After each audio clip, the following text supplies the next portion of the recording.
Good morning and welcome back to another inspiring episode of the Good Morning Minute, where we start our day with purpose, passion, and a little bit of power. I'm your host, Angelina Mojica, and today's conversation is part of a special series in partnership with Empower Her Steps Virtual Conference, a movement rooted in helping women rise, heal, and walk boldly into the life God has designed for them. Our mission is simple but powerful, empowering life purpose, because we believe that when women find clarity in their calling, everything changes for their family, for their community, and for the generations to come. So friends, grab your coffee, take a deep breath, and get ready to be uplifted as we dive into real stories, honest lessons, and bold steps towards purpose with our incredible guest today, and that is Mark. Hello, Mark. Thank you for joining us. Hi, thank you for having me. Absolutely. So, Mark, I got to read your bio a little bit and get familiar with the things that you're doing. But why don't you take a few minutes and introduce yourself to our listeners? Okay. So, my name's Mark Maselli, and I am a director at a major aerospace company. I'll leave their name out for anonymity purposes. And I had an incident a couple of years ago that really changed my perspective on life, and I've found a new purpose, and I'm just really passionate about giving back to the community and trying to uplift people and help them find their purpose and really help them understand that they have the power to redefine and rewrite their stories. Oh, I love that. I get behind that 100%. I'm definitely someone that decided to take control of the pen in her own life as well. So I can't wait to get into it. But before we do so, let me Okay. ask you just kind of a fun little question to get us started. What is one small thing that makes you smile? Um, my pug. I have a 5-year-old pug that we got during COVID, and she we bought it for my wife, and she just took a liking to me, and she doesn't go anywhere without me. And anywhere I go, she just follows me around, and um, yeah, she makes me smile. They are. Fur babies are so cute. I have two cats of my own, and I come home after a long day at work, and they're always there to greet me. And I tell myself it's because they miss me. I know it's because they're hungry, but whatever. Yeah, it could be one of her, or both. It could be both. Possibly, possibly. Okay, well, let's jump into it. Mark, what was the defining moment of pain or challenge in your life, and how did it impact you? Okay. So I'll give you the pre-defining moment that led up to the defining moment. Sure. So in 2018, I was diagnosed with polycystic kidney disease. And to kind of explain what that is, it's a hereditary disease that I got passed down from my mom's side of the family. And, it took my grandmother's life, it took two of my uncles' life before they even turned 40. And it affected my mom, where she also had to go on dialysis. And Mm. fortunately, she was able to get a transplant. She's living well now. So, um, I knew what that meant to get that diagnosis, and Mm. that disease, these cysts grow on your kidneys, and your kidneys grow bigger and bigger and bigger until they just stop working. Oh, wow. And at the time of my diagnosis, I was about 24% functionality of my kidneys, which is really not good. Yeah. And part of that is you're not releasing toxins out of your body, and so your joints ache, your back aches because the kidneys are so large.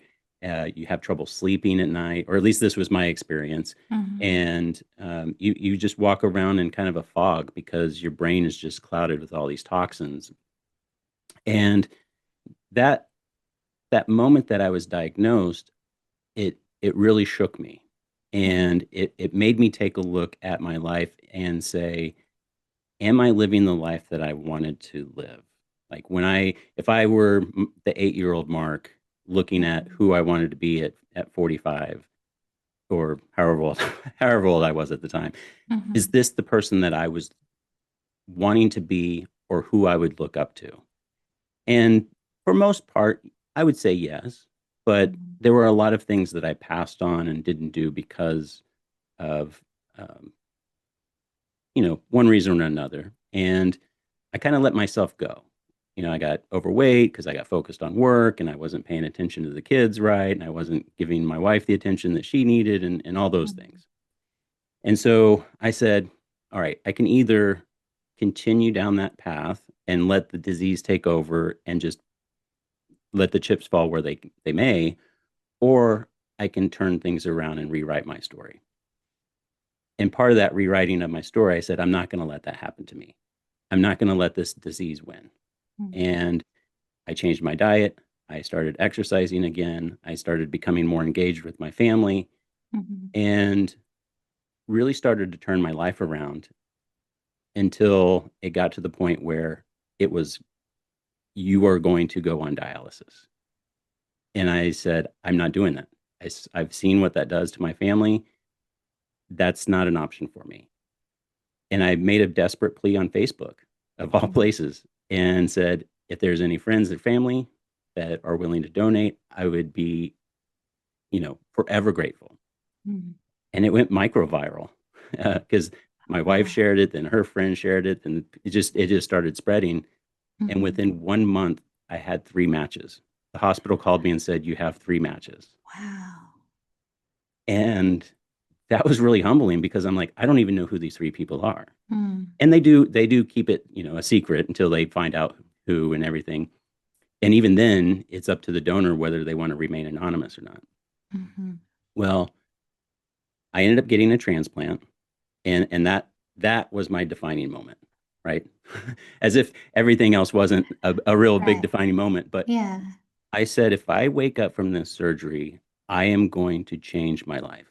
And I kind of made that bold promise before I went under, but when I came out, I was a different person.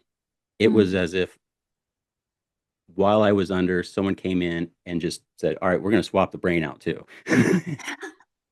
And I woke up and I just felt better than I had felt in probably 30 years. And I was in pain, but that Mhm. pain was nothing compared to what I had been feeling for the 20 years before. Wow. And while I was in recovery, I said, it's not enough for me to get this gift and just say thank you to the donor. Mhm. I have been blessed with a second chance at life.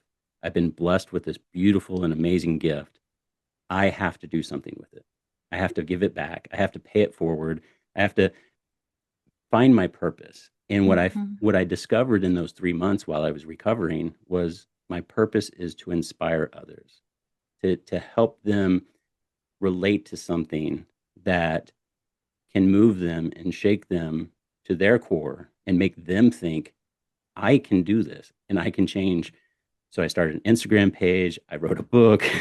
Wow. I put. Uh, I'm still trying to figure out the Instagram stuff, but Mhm. I'm just putting lots of positivity out there, and it's been more of a blessing to me than I think it is for other people. And maybe it's a blessing for other people, but it's Mhm. been so amazing to get the responses that I get and to just share my experience with others. And so yeah, it was I think getting diagnosed and then waking up from the transplant just completely transformed.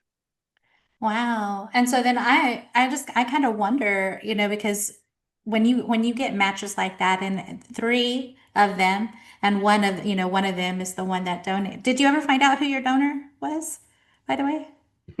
That's an amazing story too. But yes, I am very familiar with my donor now. um, so when I met my wife, she had 2 older sisters that were um, her dad's from a previous marriage, and then Mhm. it was her and her younger brother. Well, her younger brother had a DNA test, and they found out there was a middle sister. And this Mm. is 2020, February February 14th of 2020, Mhm. and um, so I didn't get to meet her until she told me that she was the donor. And I was Wow. just like, how on earth how does this person just magically come into our lives and just happens to be the perfect match for me out of nowhere? Mm, I mm, still don't understand it today. So yeah, it's um, mm. it's my sister-in-law, and it was one of those kind of strange things where a DNA test led to finding her and finding out that she was the match. Wow. I almost feel like there's some divine intervention happening here, just There has to be. yeah, all There has to be. levels. Like, yeah. So I want to ask you, Mark, like what if you do you, I mean, do you recall anything when you were like under sedation and unable, during the time of operation that I don't know, sometimes people have a spiritual awakening of some sort or whatever. Was that experience for you as well while you were Um, there wasn't. hmm The last thing I remember, I looked up at the clock and it was 3 o'clock. hmm And where I had my transplant is a learning hospital. So they had like four or five different anesthesiologists that were students, hmm and this one that was just so sweet. And she sat next to me and she was like rubbing my head and saying, "You're doing a great job." And with the lighting, she looked like an angel. And I was like, "Oh, this is so comforting." And then I woke up and I looked at the clock and it was 3:15. And I thought either I'm dead and I'm in heaven and there's a clock that says it's 3:15 because it's 15 minutes later, or hmm something went wrong or whatever. I found out it was 12 hours and 15 minutes later. Like that's how long the surgery was. Wow. Okay. Wow. But yeah, it was like I went to sleep with that angel in my vision, and then I woke up hmm and I saw a clock that said 3:15. And but even then it was just I felt it in my heart. I, Yeah. I I just felt this change in my heart, and I Uh-huh. can't explain it. Wow. And I always gravitate towards, God, yes. I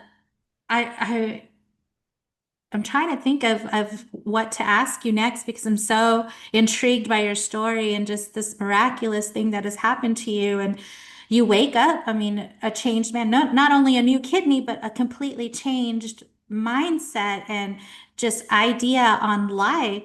And you're building a purpose out of it.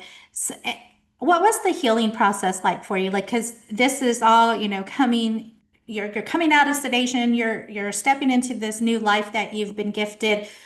What was that growth and healing process for you? So they told me all these metrics, right? It's Mm-hmm. going to be X number of days before you can be released from the hospital. And it's going to be so many days before you could walk properly again. Because they cut me from like my waist up to like near my Yeah. chest and kind of opened my body and moved everything around and rearranged all the parts. And Yeah. so it was a pretty invasive and pretty dramatic surgery. And the kidney that they removed was about the size of an NFL football. So it Oh. was huge, it was massive, and weighed almost 20 pounds. And your kidney is supposed to be about the size of your fist Mm-hmm. and weigh 8 ounces. So that was um, it. Because of that, they also said, well, we typically don't remove kidneys and put one in at the same time, but because this one's been causing problems, so your recovery is going to be a lot longer than normal. And I Mm-hmm. said, no, it's not, because I had it in my head I was going to make this work. Mm-hmm. I had seen, I had gone to dialysis with my grandmother when I was Mm-hmm. 4 or 5 years old, and I saw these people in there and when you're little, people that are older look ancient anyway, but Yeah. these people looked sick. And even at 4 and 5 years old, I could see that there was something different about them, their skin coloring, Mm-hmm. their tone, the way that they walked around, and they just had this air about them that was um wa- it was kind of a, this is just my situation and I'm just moving through life kind of thing. Wow. And that inspired me because when I was going through the whole getting worked up and transplant process, I saw those Mm-hmm. same people in the center. And even when I went in to get tested initially, to see if I was healthy enough to go get a transplant, I Mm-hmm. walked in and they said, well, where's the patient? Are they coming behind you? And I said, no, I'm the patient. And they were like, you look like the healthiest patient we've ever had.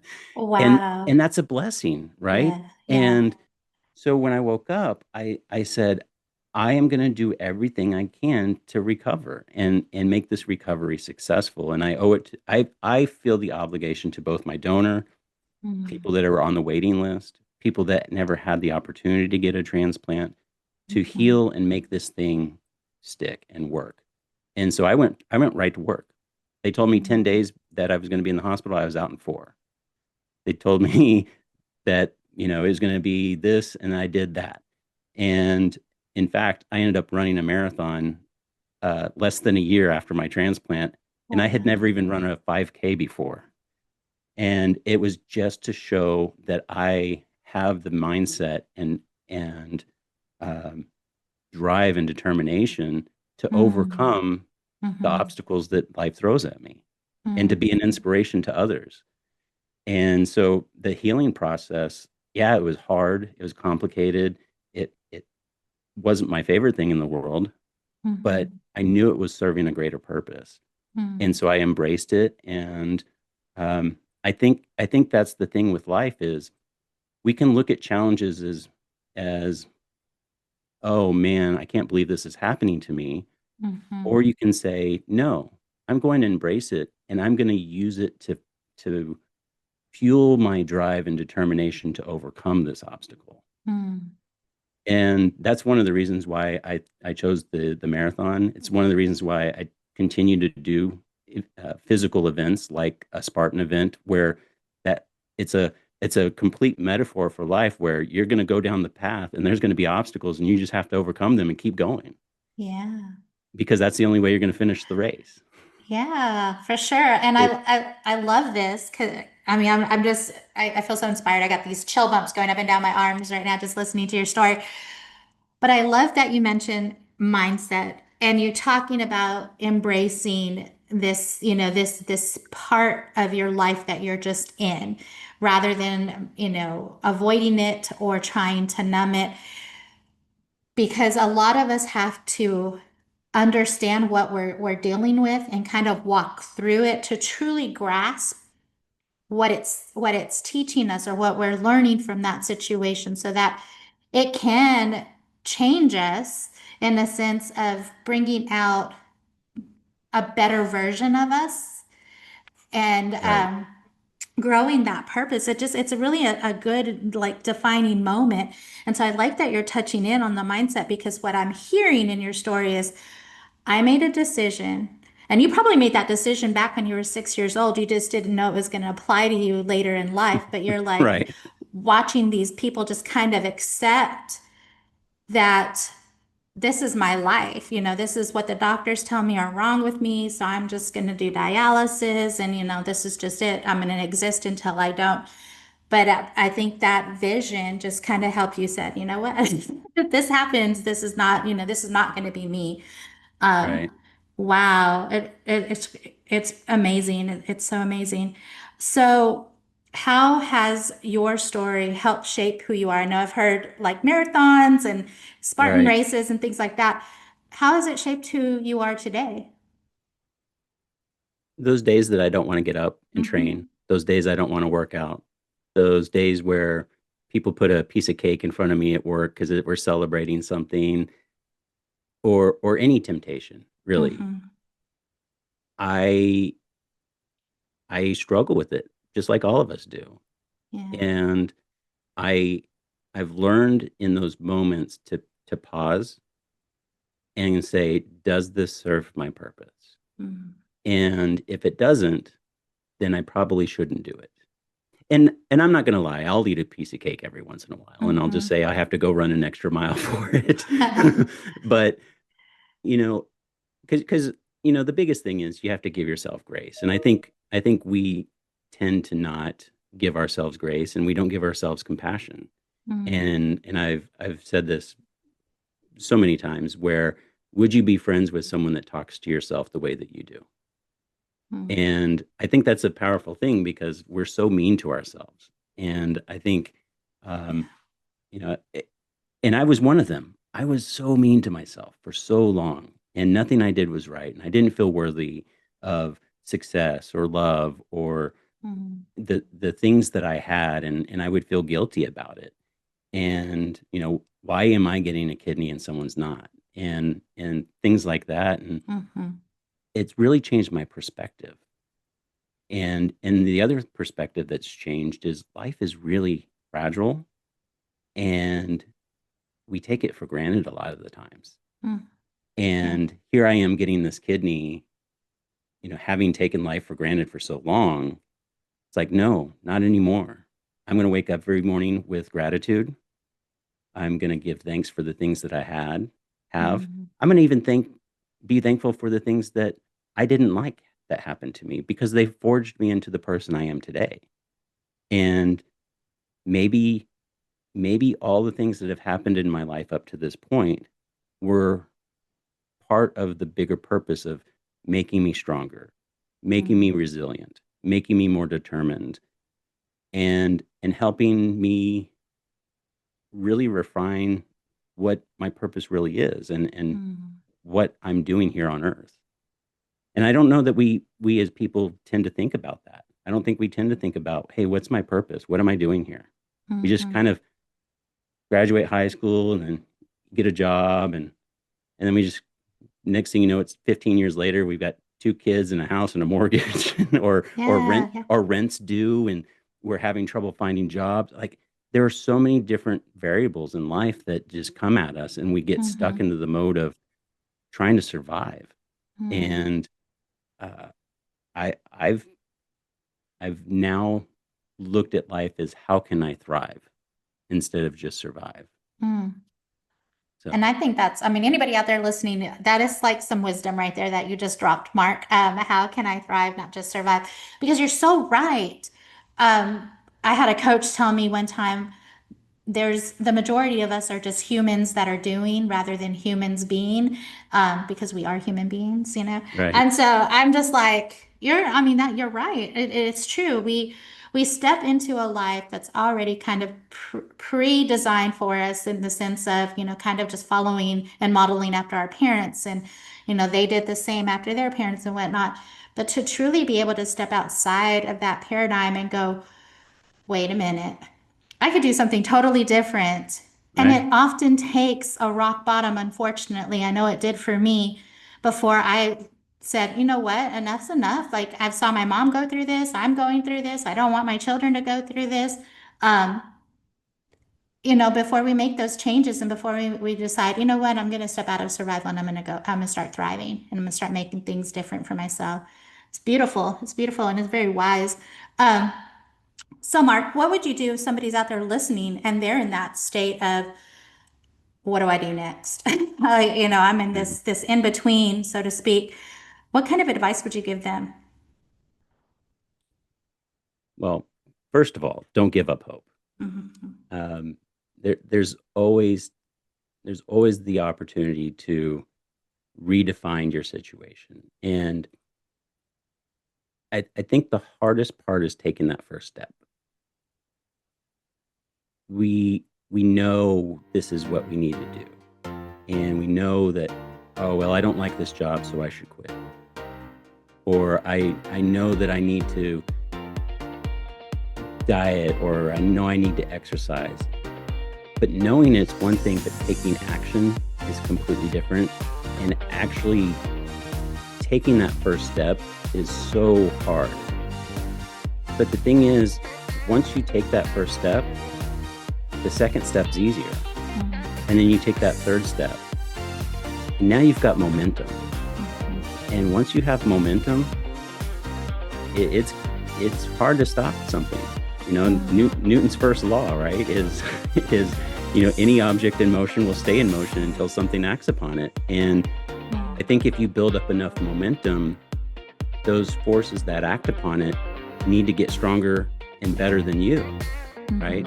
So at first, yeah, that speed bump's probably going to slow you down or stop you. But if you get past that speed bump, well, now you're stronger. So the next speed bump, you're just going to go right through it. So now it's going to take a brick wall to stop you. Okay, so plow through that, climb over it, dig a hole, go under it, go around it. But you're going to get stronger, and you're going to gain more momentum from that. So I think just write down what you want to go after, write down actions that can help that occur and the behaviors, because it's not just the actions too, it's the behaviors around it. And then just take your time, take that first step, take that second step, and give yourself time. You can't say, okay, I weigh 700 pounds today, I'm going to weigh 300 pounds by the end of the month. Well, that's unrealistic. So give yourself a year, give yourself 2 years. Take the small actions to get there.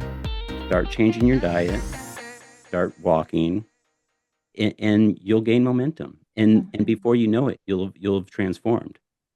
And the thing is, when you get to that finish line or when you hit that goal, it's not about that moment. It's about who you became in the process of getting to that spot. Because you're going to be a different person, and you're going to be a stronger person. And that becomes your new baseline for your next goal, for your next objective. And then you gain that confidence there where you're unstoppable. It's beautiful. I mean, Yeah. it sounds easy, but Everything sounds easier said than done. Everything does. But no, it really is. And I think the biggest obstacle in our own way is ourselves. And it really is just our mind, our Mhm. thoughts and our belief about what we're capable of doing because we set our own limits Right. based on what we believe about 100%. ourselves. Yeah, I So, totally agree. yeah. Wow.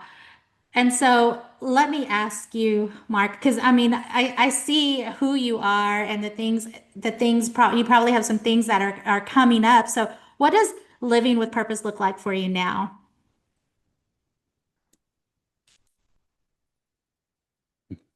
Well, on a daily basis, I find myself being kinder, right? That's part of Yeah. the daily process. But knowing that I have purpose and what my purpose is, and my purpose is defined as inspiring and helping others understand they have the power to rewrite their story. When I interact with people, and I don't get preachy and I don't get on soapbox, and I'm not shoving it down people's throat, but when I see someone um, needing something or hurting, I, I I try to be that person for them to help them through it.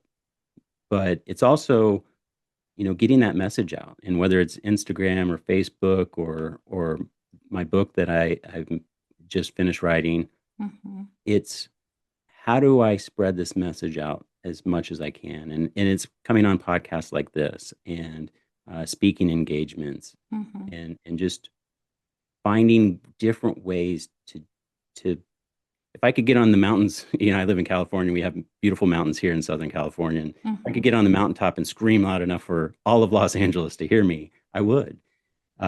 So it's finding any platform that I can to get that message out. And because I know there's people out there hurting, there's people out there struggling, trying to understand what they need to do.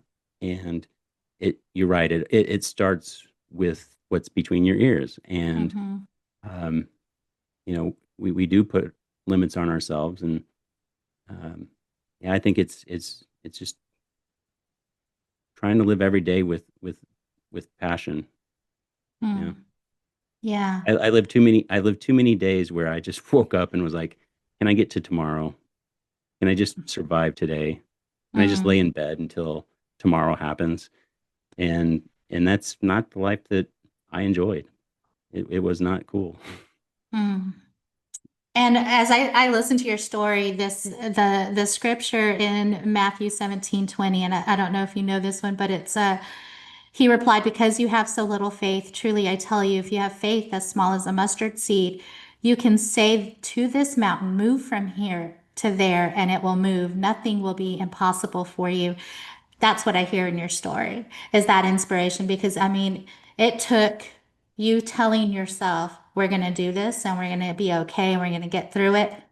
And behold, the mountain moved. So that is Hmm. beautiful. I love that.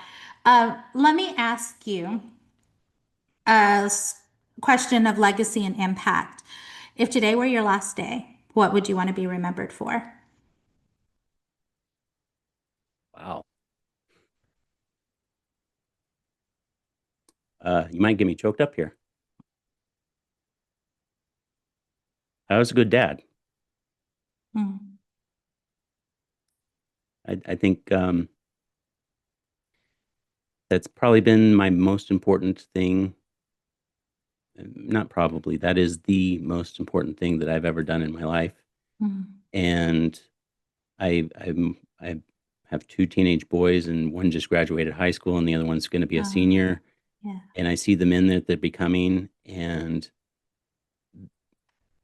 I just hope that the the legacy is who they become as men Mm, because of the father that I was. mm. And that will have an influence on the world that will last Yes. forever because they will imprint that on their children and their friends and their family. And I think that's the bigger legacy than even my purpose of trying to help others. And that's important too. But Mm-hmm. if I had to pick one, it's I would want to be known as a great father. Um, I My parents divorced when I was 3, and I didn't Mm-hmm. get to spend time with my dad that much. And I always wanted that Leave It to Beaver kind of dad. And you mentioned earlier making decisions when I was younger that would Mm-hmm. influence who I am today, and that was one of the biggest ones. Is I said Yeah. if I ever grow up and have children of my own, I'm going to be the best father that I can possibly be. Mm. So that was from a very young age that was extremely important to me, and it still Yeah. is today. Wonderful. Well, as we get ready to end our conversation, Mark, I do want to ask you one little one. If and maybe it's not so little, but if you could leave just a bit of truth or maybe a word of encouragement with someone listening today who's still trying to figure out what their purpose is in life, what would Mhm. it be?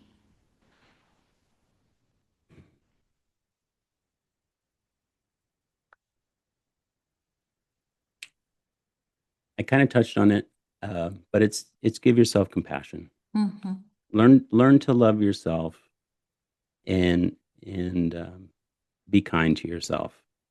I think once you do that, it'll open so many doors. It'll give you the clarity you need to find your purpose.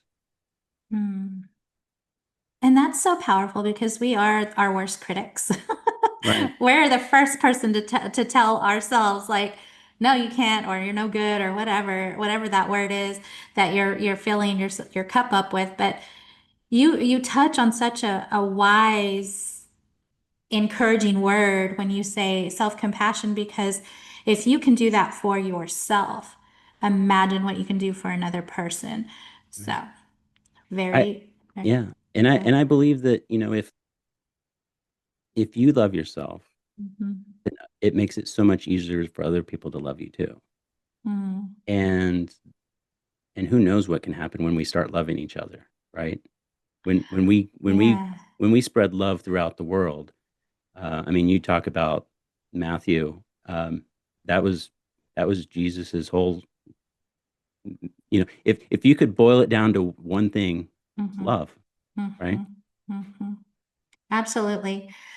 Woo. And I could go on and on with just what you just talked about, but it's true. If we took the time to love ourselves and then love our neighbor, Yeah. the two rules that Jesus put out when he walked on earth, we could change the world, Mark. We could change the world. Oh, It would be very hard to fight. it would. It would.